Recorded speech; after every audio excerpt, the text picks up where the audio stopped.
Hello, Professor Welch and classmates. My name is Kimberly, and I will be doing a study on freshwater management and the correspondence with interdisciplinary studies.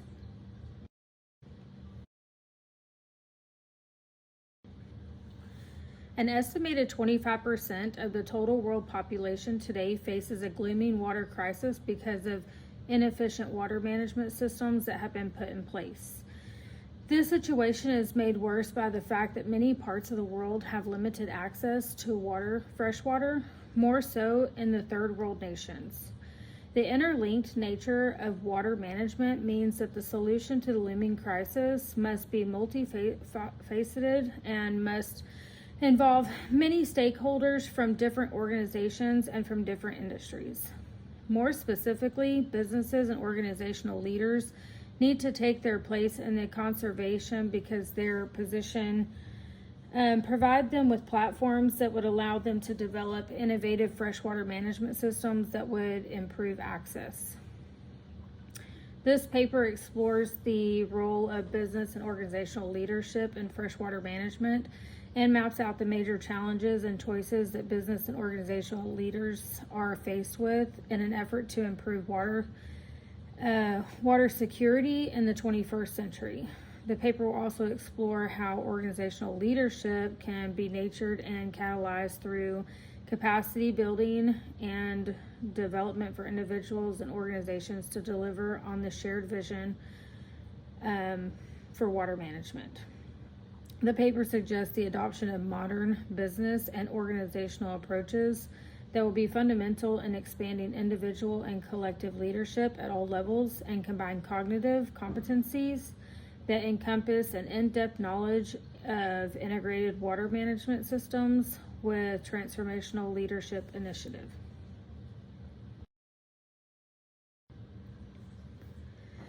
There are 5 stages of corporate water management as defined by Sarney and Grant, and these stages of corporate water management that we will be focused on in this study are assessing the global and local water situations with a focus on water issue in Texas, accounting for the use of water and understanding its importance and impact on the local water situation, identifying the particular water risk and opportunities that are evident in the area of study by interpreting findings from steps 1 and 2, and determining the actions of business and organizations leadership, and finally monitoring and communicating performance with the internal and external stakeholders. The study will not cover water conservation efforts that are not developed within the business and organizational setting. It will only focus on initiatives developed by leaders geared towards the conservation of fresh water.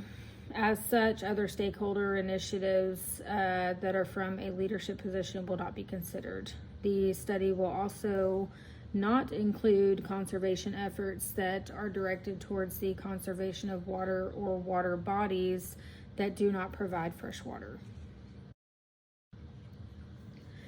This study is especially important as it aims to fill the gap in the literature that exists in establishing the link between business and organizational leadership and freshwater conservation efforts.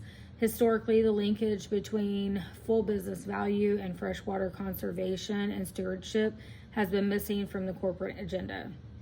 This linkage and value creation from a leading water strategy is essential, especially to socially responsible investors and aspirationals who place significant value on organizations that have a social mission or focus on their overall business strategy. Various disciplines provide researchers with the opportunity to explore the topic under reviews in this article. Some of the disciplines that have significant potential to be used in this study include aquatic ecology, which is concerned with the understanding of ecosystems that thrive in the lakes and oceans that are crucial in the preservation and recycling of water. Wastewater treatment is also another discipline that can applying a study to show the recycling capabilities and opportunities that are available for a community in an endeavor and to improve water conservation efforts. Any society produces wastewater and can rely on science to establish ways on how to best process, the best way to process and treat these byproducts. This discipline focuses mainly on the ability to recycle and reuse fresh water to boost water conservation efforts. Yet another discipline that can be applied for this study is water and health. Water and human health have been identified to be inextricably linked. Globally, the lack of and or limit access to fresh water is a leading cause of disease, morbidity, and death.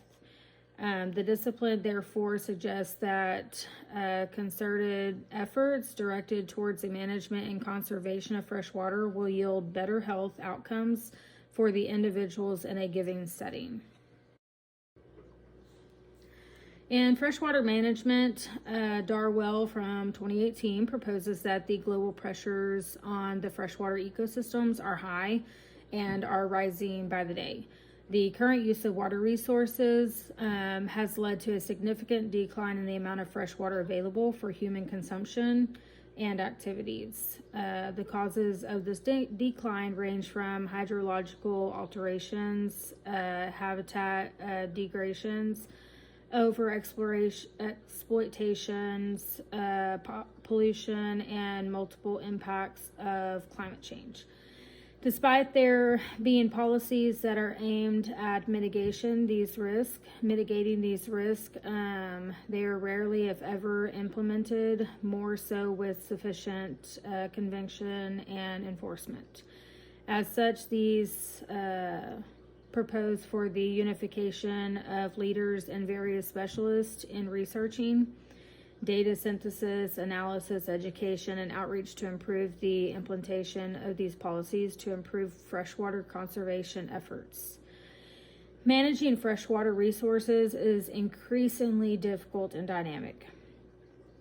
Burbosh and Reimers suggest that sustaining freshwater ecosystem service, especially in the wake of emerging challenges and threats, is a fundamental leadership challenge. Because of these leadership development programs, designers should look to social sciences, science theories, and methods to be able to design curriculum that will prepare the leaders to catalyze the challenges that are necessary to deal with future challenges. The articles argue that a new generation of water leaders is needed, and as such, there is also a need for the development of new leadership development programs that will yield this new crop of leaders. The methodology of interdisciplinary research. This section offers insights or evaluates the theories and methods that have been used in the study of freshwater leadership. In studying freshwater leadership, Montalvo and Ahrens used a combination of the co-evolutionary and social capital theories to evaluate how water leaders proactively manage environmental and technological challenges by developing new institutions to reinforce good governance. They identified 3 approaches for water leader development: empowering individual leaders, developing water and resource management facilities, and developing corporate governance capabilities. Ryden and Holman from 2004 suggested that social capital, while not an adequate substitute for a scientific approach to understanding the complexities of environmental sustainability issues, has to be deployed in addition to science whenever possible. The article examines the role of social capital in dealing with environmental sustainability issues and concludes that social capital will be essential for coping with the challenges of freshwater resource management and sustainable solutions. Water highlights the challenges of implementing sustainable solutions to issues of freshwater resource management, like water scarcity, and suggests that either individually or collectively, with a particular focus on those whose jobs involve managing and implementing sustainable solutions, social capital will be essential for dealing with the challenges of freshwater resource management and sustainable solutions. According to water resolutions from 2007, transversal leadership capabilities are needed in tackling many issues related to freshwater resource management. It is important to note that transversal capabilities, including the design of institutional arrangements, are more important than line leaders. The article concludes that line leaders can solve only a few challenges associated with sustainable solutions. Still, the transversal leaders can ensure the implementation and institutionalization of successful freshwater resources management policies. According to Cosgrove and Luke from 2015, one of the best ways to enhance water resource management is through social inclusive approaches. They included that in order to ensure that these sustainable approaches are applied, policymakers need to develop a comprehensive approach to addressing water resource management issues. Cosgrove and Luke from 2015 report that the quality of life is a primary factor that can determine the success of a county or country's social economic status. Policies must be formulated to ensure people have access to water resources at reasonable cost. The article reports the results of an investigation conducted by the United Nations in order to understand how much wealth, gender, and geography interact with each other and the relationship to water and sanitation. The article highlights the importance of multi-stakeholder approaches regarding watershed planning and the use of information technology, as well as the waste management itself. The common ground for most of the above studies is that co-evolutionary approaches must be used to improve water resource management strategies and practices. According to Showman and